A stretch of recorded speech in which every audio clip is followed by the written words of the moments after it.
sommes en direct de Tcharkiv en Ukraine avec Robert Ménard, le maire de Béziers. Bonjour Robert Ménard. Bonjour. Bonjour, merci d'être avec nous. Vous avez donc décidé de vous rendre à Tcharkiv. C'est une ville jumelée depuis quelques mois lors d'un conseil municipal extraordinaire avec Béziers. Vous avez envoyé de l'aide humanitaire. Racontez-nous tout d'abord comment vous êtes parvenu à arriver à Tcharkiv, qui est dans l'ouest en fait de l'Ukraine. Oui, c'est dans le sud-ouest de l'Ukraine. C'est une petite ville de 30 000 habitants qui vivent beaucoup de l'industrie textile et de la fabrication de chocolat. Vous l'avez dit, on est jumelé avec Béziers. Ça veut dire quoi concrètement? Ça veut dire qu'aujourd'hui, je pense qu'on a déjà envoyé 6 semi-remorques, vous savez, de données diverses, de médicaments. On apporte encore un certain nombre de choses aujourd'hui. On a reçu plus de 250, exactement 256 réfugiés à Béziers qui viennent de Tcharkiv. Et puis, ça, c'est la solidarité, mais la solidarité à distance. Ils ont besoin aussi de solidarité effective. Et je vois comment le maire qui est venu nous chercher à la frontière pour passer la frontière était heureux de nous rencontrer. Vous savez, ils ont besoin qu'on leur dise qu'on les aide, qu'on les aime, qu'on est avec eux et que tout ça est terrible. Il y a encore quelques jours, il y a des bombardements ici, à côté de Tcharkiv. Vous savez, sur la voie ferrée qui permet d'amener jusqu'au garnison militaire le matériel militaire qui vient de l'Occident. Oui, alors c'est ça, mais comment vous y êtes parvenu, vous, en voiture normalement, ou alors pour franchir la frontière, c'est un peu compliqué? Il y a des contrôles un peu partout ou pas?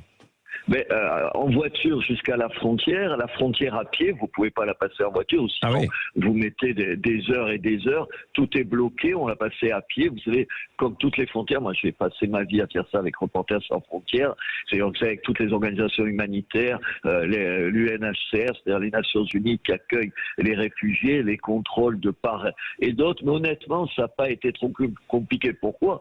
Parce que les Ukrainiens, ils sont contents de vous voir arriver. Vous rentrez pas dans un pays ennemi, entre guillemets, vous rentrez dans un pays qui a envie d'aide humanitaire. Non, il pose pas de problème. Et comme je vous le disais, le maire de Tcharkiv est venu lui-même nous chercher pour être sûr que tout ça se passe bien. Oui, alors ça c'est dans le sud-ouest de l'Ukraine, donc il n'y a plus de combat autour de vous, Robert Ménard, il n'y a plus de troupes russes ou pas?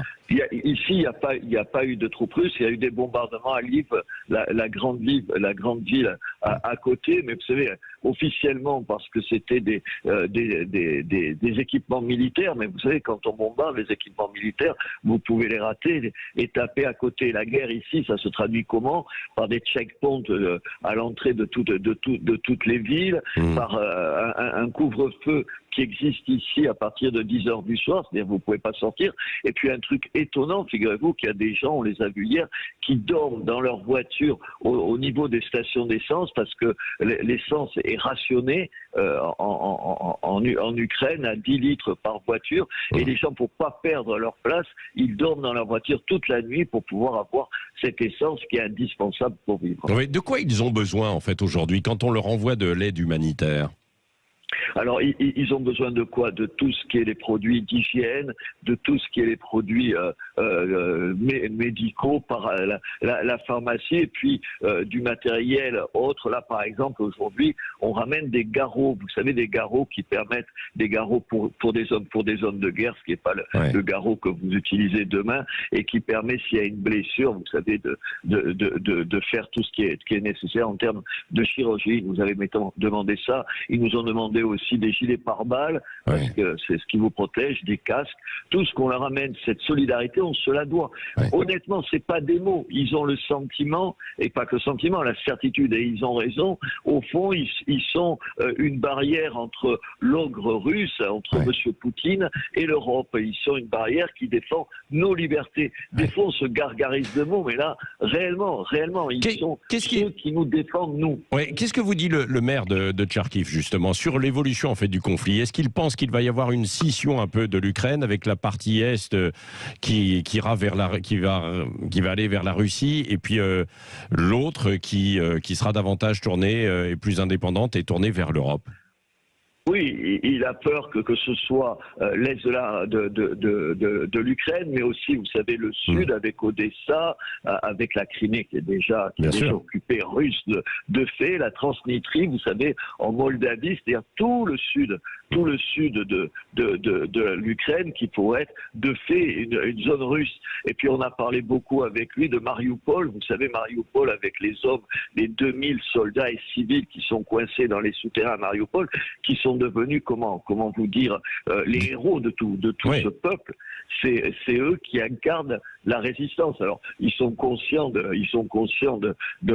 la partie déséquilibrée. C'est David contre Goliath. Vous imaginez 2000 contre toute l'armée russe, ce que ça baisse. Mais ils incarnent cet esprit de résistance. Ils incarnent ce qu'a sous-estimé M. Poutine. M. Poutine, il a toujours pensé que l'Ukraine, ça n'existait pas, que les gens, au fond, c'était quelque chose d'artificiel. Et il découvre qu'il y a un peuple ukrainien qui n'entend pas se laisser faire. Ouais. Merci beaucoup, Robert Ménard. Un dernier mot, puisque vous êtes là-bas en déplacement, est-ce que vous verriez, pourquoi pas, dans un ministère pour vous occuper de l'aide humanitaire, là, puisque Emmanuel Macron est en train de remanier son gouvernement? Mais écoutez, ce qu'a fait le gouvernement sur l'Ukraine, je suis d'accord aujourd'hui, donc je ne vais pas critiquer le gouvernement. Vous savez, quand on me pose cette question, je dis juste, c'est pourquoi faire. Mon seul souci, c'est servir la France. Aujourd'hui, la France, ici en Ukraine, elle est du bon côté, elle fait bien ce qu'il faut faire. Je la félicite, et en l'occurrence, la France aujourd'hui, c'est notre chef d'État. Je n'ai pas voté pour lui, mais j'applaudis pour ce qu'il fait ici. Merci beaucoup, Robert Ménard, d'avoir été en direct avec nous de Tchorkiv, cette ville jumelée avec Béziers, ville dans le sud-ouest. Vous rentrez, j'imagine, dans quelques jours, 2-3 jours. Ben voilà, voilà, on va rentrer dès qu'on peut. Merci beaucoup d'avoir été avec nous en direct ce matin sur Sud Radio.